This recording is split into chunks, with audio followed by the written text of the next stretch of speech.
കേരളത്തിന്റെ സമാധാനപരമായ തീരപ്രദേശം ഇന്ന് അന്താരാഷ്ട്ര കപ്പലുകളുടെ ശവപ്പറമ്പായി മാറിക്കൊണ്ടിരിക്കുകയാണ്. ലൈബീരിയൻ ചരക്ക് കപ്പലായ MSC എൽസ 3 ആലപ്പുഴ തീരത്ത് മുങ്ങിയതും ദിവസങ്ങൾക്കകം കോഴിക്കോട് തീരത്ത് സിംഗപ്പൂർ കപ്പലായ വാൻഹായ് 503 അഗ്നിക്ക് ഇരയായതും കേവലം യാദൃച്ഛികമായ അപകടങ്ങളായി കാണാൻ സാധിക്കില്ല. ഒന്നിനു പിറകെ ഒന്നായി ദുരന്തങ്ങൾ ഉണ്ടായിട്ടും അത് കൈകാര്യം ചെയ്ത പിണറായി സർക്കാരിന്റെ അനാസ്ഥയും പ്രതിഷേധാർഹമാണ്, കുറ്റകരമാണ്.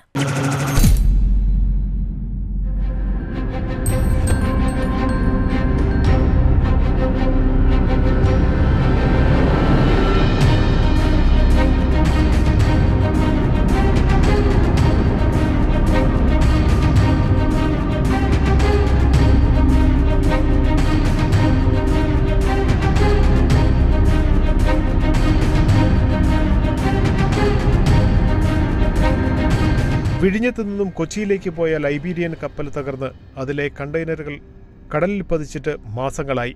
കാൽസ്യം കാർബൈഡ് ഉൾപ്പെടെയുള്ള മാരക രാസവസ്തുക്കളടങ്ങിയ കണ്ടെയ്നറുകൾ നമ്മുടെ തീരത്തേക്ക് ഒഴുകിയെടുത്തു. എന്നിട്ടും ഇതിനെ ഒരു സംസ്ഥാന ദുരന്തമായി പ്രഖ്യാപിക്കാൻ സർക്കാർ കാട്ടിയ കാലതാമസം ആരുടെ താൽപ്പര്യം സംരക്ഷിക്കാനായിരുന്നു? മത്സ്യത്തൊഴിലാളികൾക്ക് കടലിൽ പോകാത്ത സാഹചര്യമുണ്ടായിട്ടും അവർക്ക് അടിയന്തര നഷ്ടപരിഹാരം നൽകാൻ പോലും സർക്കാർ തയ്യാറായില്ല.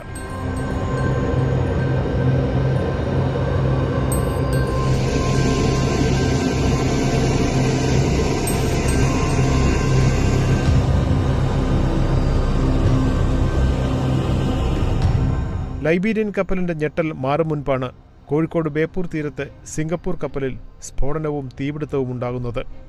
മാരകമായ രാസവസ്തുക്കൾ കത്തിയമരുമ്പോൾ അന്തരീക്ഷത്തിലുണ്ടാകുന്ന വിഷപ്പുകയെക്കുറിച്ചോ പാരിസ്ഥിതിക ആഘാതങ്ങളെക്കുറിച്ചോ ജനങ്ങൾക്ക് മുന്നറിയിപ്പ് നൽകാൻ ദുരന്ത നിവാരണ അതോറിറ്റി പരാജയപ്പെട്ടു. കപ്പലിലെ ജീവനക്കാരെ കാണാതായിട്ടും രക്ഷാപ്രവർത്തനം ഏകോപിപ്പിക്കുന്നതിൽ സംസ്ഥാന സർക്കാർ കേന്ദ്ര ഏജൻസികളെ പഴിചാരി സമയം കളയുകയാണ് ചെയ്തത്.